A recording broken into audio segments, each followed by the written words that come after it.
Hey folks, it's currently July 5th, 2025, day after Thanksgiving.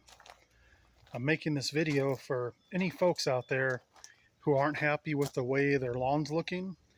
If it's looking brown, dry, just not growing well. This is what my lawn looks like up here in the Nevada high desert. Where I live, we routinely have routinely have 10% humidity or lower up here. So 9 or 10% a good number. And you can see how my lawn's looking. And I'll tell you, the humidity is a huge factor in keeping your plants green and good looking. Other parts of the country where they have more humidity, you're going to have better results. Up here, it's tough. So you have to supplement with a lot of water. Number one, if you have an in-ground sprinkler system, your sprinklers have to be set up properly, spaced properly, have the correct amount of water flow, pressure, spacing. There's a lot that goes into that. If you have in-ground sprinklers and they're not set up right, well, you might have to come out here and supplement with the hose. I don't have to this time of year. I'm fine just running the sprinklers as they are and they take care of it. But if I were getting some dry spots, I would definitely supplement with the hose. I'm currently running my sprinklers for 20 minutes every night. I do it, I turn them on, or they're set to come on at 11 p.m. every evening. And then right now you can hear my drip lines coming on probably in the background. I have those set to come on at 2 p.m. every day as well. So 7 days a week, 20 minutes at night, 11 p.m., and 4 minutes in the daytime at 2 p.m. That's what it takes to keep it looking the way it is.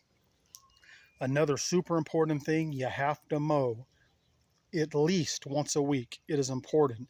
You have to mow once a week. As you can see, I double mow it. I do like a diamond pattern on it. That's just how I like to do it. But it is important every week. You can't get lazy. If you start getting lazy on it, it's not going to look as good as it can. So you really have to be on it once a week. Some people prefer twice a week. I can get away with once a week, depending on how much you fertilize it. Let me show you what I fertilize with. Okay, folks, this is my go-to. This is some of the best stuff I've ever used. I believe this is a 2905. Yes, it is a 2905. I get this at my local Lowe's. You can probably find a similar product at Home Depot or another type of a hardware store, home center. But this is a great, great fertilizer right here. This is what I use. One of the things I use. And I'll show you what I use it with. Since I don't have a huge lawn, this is what I use. Just this handheld broadcaster right here. I don't go off of the instructions on the bags or anything. I will fill this full and I will broadcast it evenly throughout my whole lawn. That's what I do. And probably about, it just depends how it's looking. Maybe once a month. It just kind of depends. Play it by eye where you need it. I keep it set way far down low and I just keep walking over the whole lawn so it gets consistent coverage. But that's all I do. One of these whenever it needs it. Another excellent fertilizer I use is this Milorganite right here. This is great stuff. You can see this says it covers what? 2,500 square feet. Once again, I don't, 640.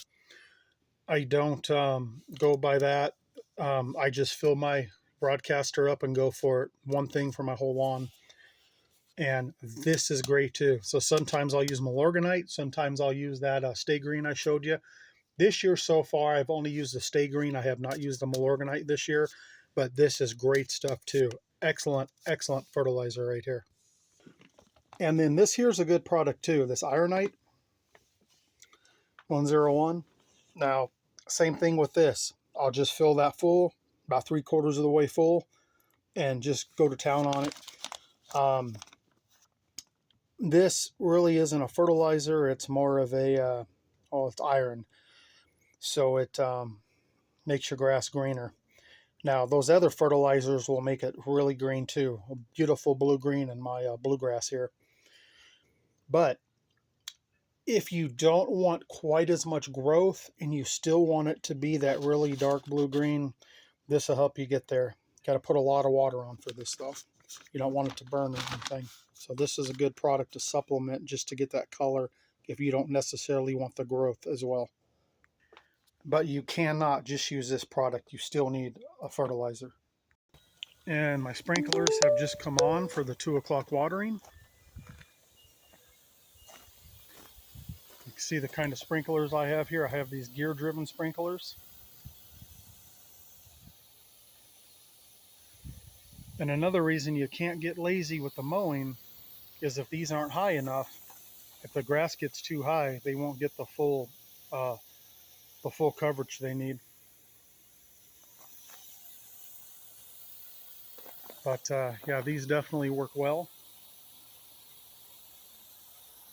I do have some regular, half heads on here as well. That one up over there, that's just a 180 half. And this one down here is a 180 half, but they still get full coverage everywhere.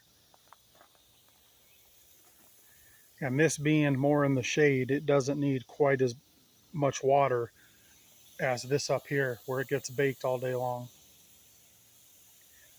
So like I said earlier, watering is a huge one. A lot of people think when their lawn's brown or dying that they have a fungus or they have grubs or something else. And that may be the case in different parts of the country. But up here where we have like 10% or less humidity, it's usually never that. I see a lot of people giving bad information. It's usually always not enough water. So you really have to give it water.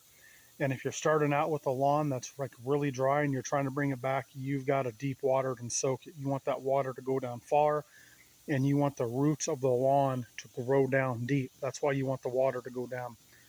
Just like with my trees in the backyard here, even though they get plenty of surface water from these sprinklers, I still want to promote the root growth going down. So I'll supplement those with the garden hose on a trickle and just water them for 30 minutes each or something to try to get those roots to really go deep. But yeah, that's all I really have. There's no huge secrets. It's just common sense, and that's what works for me great. You can see the coverage here. See how these will be turning off in a second, and my next station over here will be turning on. Matter of fact, there they go right there.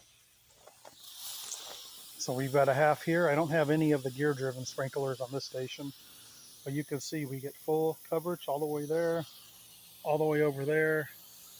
You got another half there, another half up there, 2 halves up there. I don't know if it's picking it up, but it's very important you get full coverage everywhere. And if for some reason you don't, you either have to address that by adding another sprinkler head or maybe changing out the type of sprinkler head you have. And if that's not going to work for you, then you will have to definitely supplement with a hose-in sprinkler, something like that.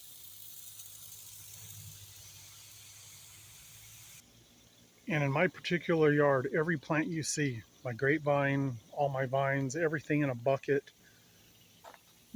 like every plant you see back here, all of these, just everything you can see is all on drip line. Besides the grass, everything else is on drip line. And it needs to be watered like I have these for 8 minutes at night and 4 minutes in the afternoon, and that's what it takes to keep them alive and healthy. And in my front yard, that's rock, but all my plants are on drip. And out there, it's a little different. I run those for 6 minutes every night and 2 minutes in the afternoon, and that seems to be the magic number for those. But folks, it's pretty common sense in my book. That's what works. Stick away from all the fancy stuff and all these programs that professionals are going to sell you. Do what I tell you, and your lawn will look like this.